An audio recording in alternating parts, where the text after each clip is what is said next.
animals, particularly livestock. I suppose dogs, as any other student, child also will have dogs and pets and so on. So I became a great animal lover, even when I was 15. So then that slowly developed, and I did a lot of work for animal welfare right from my college days. Then slowly, when I was electronicity, I found out I did a lot of rural development work because I found poverty is a big problem in women, children. So I made a scientific study of rural development and found out that bullocks and buffaloes and meat animals like sheep, goats and pigs, they're all suffering a great deal. And I also discovered that mere appealing to them, not to beat them, not to be cruel to them will not work.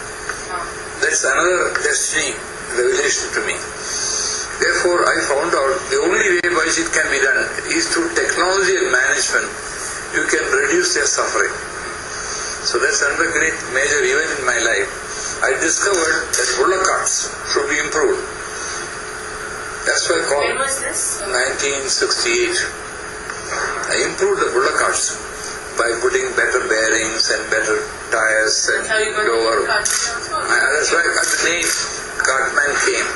So I was the first man to improve the bullock cart and plowing methods in the country, which gave me worldwide recognition.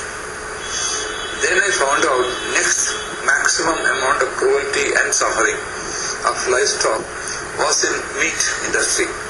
That is transporting animals to slaughterhouses and then slaughtering them.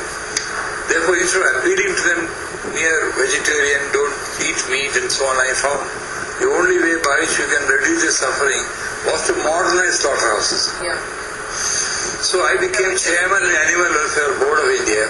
Just being, you being a complete vegetarian, I think you have worked a lot on Right, and I'm the only man, just like scheduled castes, I'm the only man who has worked in India right through 1970 to improve slaughterhouses. 1970 onwards.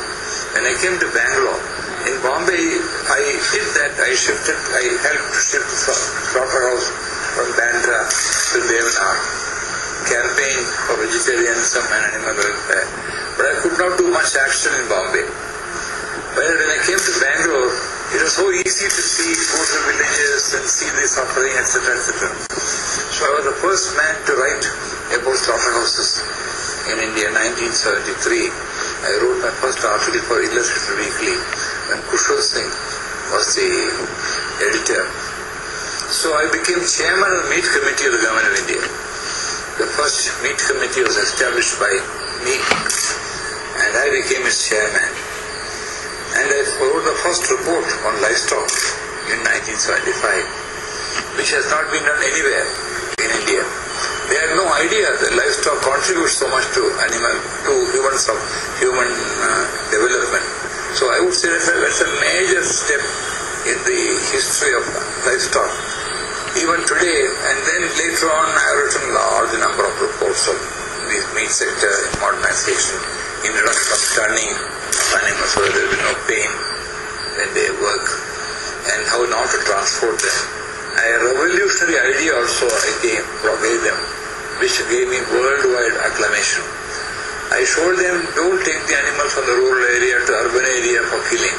Kill them there itself. Take only the meat, so that they don't have to walk and go by train or by truck hundreds of kilometers. So now in central India, they go up to Manipur, Bangladesh, and Mizoram, Pakistan, and Kerala and West Bengal are the only two states where cow slaughter is allowed. And therefore all animals go from other parts of India to these two states, northeastern states, to Bangladesh and Pakistan. I made a study of livestock. I am the first man to assess what is the contribution of livestock. Till that time, the livestock did not appear in the census or calculation of GDP. livestock did not appear as an item. 1970. Except milk only they used to consider. Milk, of course, they used to consider as an item. Now then I proved to them that livestock contributes 7% to the GDP.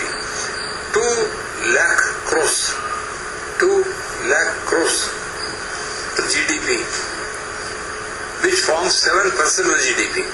Food grains are contributing only 13% to the GDP, while livestock is given 0.1% of the planet allocation, whereas the food grain sector was getting 1 lakh crores of subsidy, 1 lakh crores worth of credit, and they were given 7% of the GDP planet allocation.